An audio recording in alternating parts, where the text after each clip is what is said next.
This video comes from my Archaeology Corroborates the Bible series. Entries in this series are based on the book Unearthing the Bible, written by Titus Kennedy.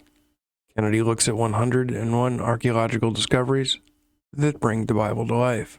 Dr. Titus Kennedy is a professional field archaeologist, an adjunct professor at Biola University, a research fellow at Discovery Institute, and has been a consultant, writer, and guide for history and archaeology documentaries and curricula. Kennedy currently directs archaeological projects in Bible lands, and he has researched and photographed artifacts from around the world. Artifacts left behind from the vanished ancient world of the Bible have been found and recovered through archaeology. What is an artifact? In simple terms, an artifact is an ancient object made or modified by humans, and many have been found, especially in recent years, at archaeological sites around the world.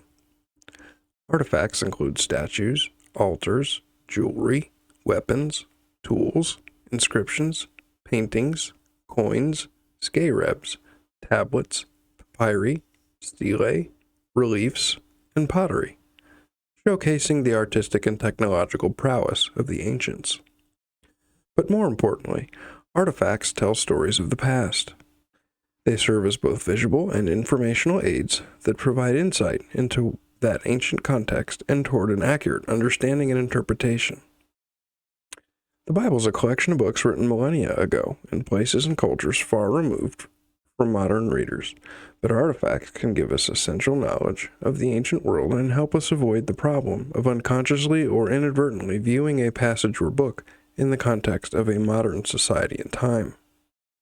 Because the Bible contains stories from the ancient world, written in a style different than the method of modern historians and paired with theology, many have assumed that the narratives in the Bible are myth, legend, and propaganda instead of accurate history.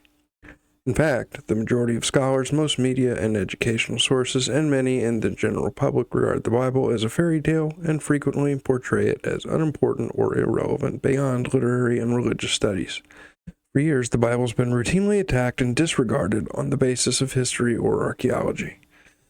And yet, when people look into what archaeologists have unearthed, a different story comes to light, showing that instead of fiction and fairy tales, archaeology indicates that the Bible preserves an accurate recounting of the history addressed in its pages. Specifically, hundreds of artifacts from the distant past have demonstrated the events, people, and places in the Bible to be historical. From the Mesopotamian version of the flood, Atra Hasis, meaning exceedingly wise, is the title of an ancient Akkadian epic derived from the name of the protagonist. The epic, which contains narratives about creation and the flood, has been of particular interest due to its detailed ancient flood story and its similarity to the Noah narrative.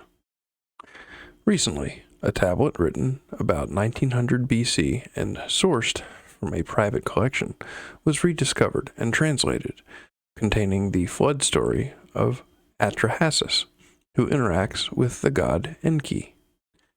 Measuring 11.5 centimeters by 6 centimeters, it contains 60 lines of cuneiform.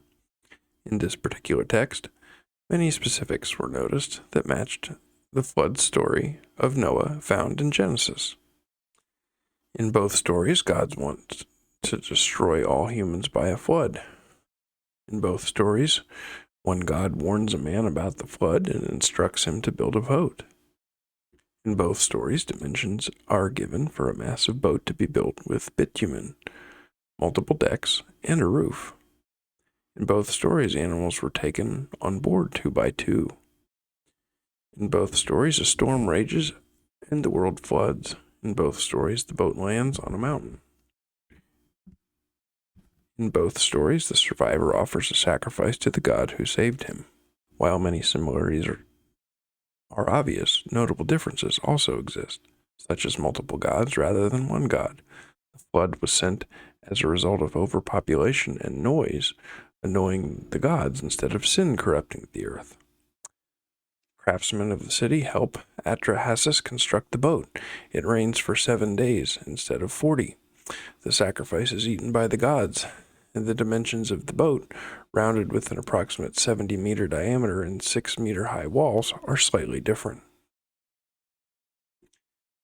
Next, Tablet 2 of the Epic of Gilgamesh contains the flood story as told by Utnapishtim, who appears to be the same person as Atra Hasis. The Gilgamesh version of the story, about a man building a boat to survive a divinely sent flood that wipes out mankind, goes back to about 2100 BC in Sumerian texts. And all the earliest flood accounts, including Atra Hasis, Gilgamesh, Ziusudra, appear to descend from a common source. Although the Genesis account is unique in its monotheistic perspective and discussion of sin, the Mesopotamian texts, along with several others from the ancient world, such as the Deucalion version in Greek, undoubtedly recount the same basic story. And to cite Genesis chapter 6, verses 17 to 19, it says, "And behold, I myself am bringing flood waters on the earth to destroy from under heaven all flesh in which is the breath of life. Everything that is on the earth shall die, but I will establish my covenant with you, and you shall go into the ark, you, your sons, your wife, and your sons' wives with you. And of every living thing of all flesh you shall bring them two of every sort into the ark, and keep them alive with you. They shall be male and female." So from this we see that the biblical flood account contains the blueprint of other flood accounts that came. The Christian response to this would be that the Noah account is the original, as that's the true one, and the others are fiction based on the Bible. I see the evidence of